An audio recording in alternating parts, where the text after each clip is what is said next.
Ça y est, votre base documentaire est complète. Vous avez ajouté tous les documents qui vous concernent. Vous êtes sûr et certain d'avoir la base qui vous convient pour pouvoir avoir une IA performante. Maintenant, il y a la deuxième partie de votre cerveau d'IA que vous devez compléter. C'est ce que l'on a appelé le corpus, ce que l'on appelle d'ailleurs communément corpus.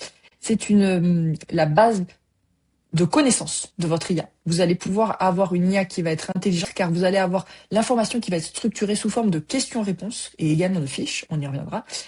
Comme vous le voyez ici, le corpus est constitué de 3 panneaux. Le panneau FAQ, le panneau fiche, le panneau tag. On reviendra sur tous ces termes-là dans plusieurs vidéos. Le panneau FAQ ne va concerner que les questions. L'information de votre société est structurée sous forme de questions. Elle est découpée en thèmes, comme on le voit ici, et en sous-thèmes. Et à l'intérieur de ces sous-thèmes, on va retrouver vraiment les questions qui correspondent à chacun de ces thèmes. Le corpus est désormais très très modulable.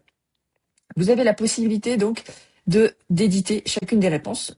Je vous rappelle que le corpus se pré-remplit grâce à votre base documentaire en cliquant ici sur le bouton Lancer l'entraînement. Quand vous ajoutez un nouveau document dans votre base documentaire que vous voulez mettre à jour votre corpus sans avoir à aller chercher chacune des questions, vous pouvez évidemment relancer un entraînement, ce qui lancera Elaya sur le fait d'aller chercher de l'information dans vos documents. Et ensuite, vous allez voir, on va revenir un petit peu dessus, vous allez comparer les propositions, c'est-à-dire que dès que Elaya trouve une nouvelle information, elle va vous proposer de nouvelles réponses. Je vais revenir sur la base de base des questions. Donc les questions, je le disais tout à l'heure, sont découpées par thème et ensuite sous-thème. Le panneau que vous trouvez ici à gauche est maintenant une sorte de filtre. Vous pouvez cliquer sur chacun des sous-thèmes et vous allez avoir les questions qui correspondent à tout ça qui vont s'afficher ici.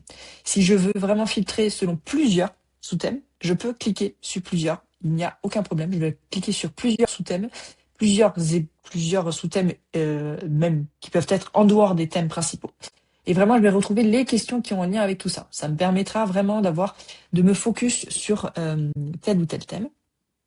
Vous avez un petit champ recherche ici qui va vous permettre de rechercher aussi en fonction de mots-clés. Je cherche toutes les questions qui ont un lien avec le mot plage. Il va me sortir vraiment toutes les questions qui ont un lien avec le mot plage ici. Comment je peux éditer mes questions? Comment je peux y répondre? Donc les réponses seront déjà prêtes. Il vous suffira de les relire. Et le but, c'est que vous alliez redresser cette information et d'aller enrichir, voire juste de valider simplement parce que l'information sera correcte. Car je vous rappelle qu'elle va chercher les informations dans vos documents et également sur votre site internet. Quand je veux éditer une question, je peux simplement aller cliquer, hop, passer ma souris sur chacune des questions. J'ai une petite icône qui s'affiche ici. Quand je clique, je peux éditer la question, je peux éditer la réponse, je peux éditer le tag associé. Voilà. Les questions maintenant sont rangées par tag, c'est ce qui permet d'avoir ces filtres-là, et c'est ce qui permet également à l'IA d'être la plus performante possible quand elle va devoir aller chercher une réponse à une question qui lui est posée au sein du chatbot. On peut associer plusieurs tags à une question, évidemment.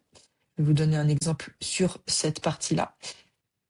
La partie service, ici nous avons une question, les horaires d'ouverture en haute saison, qui a été taguée sur et la partie service et la partie accueil et séjour. Ce qui permettra vraiment, en fait, de ne pas avoir à recaler la question de devoir recopier la question sur chacun des thèmes. Vraiment, vous pouvez la taguer sur plusieurs endroits et vous la retrouverez du coup dans chacun de ces thèmes-là.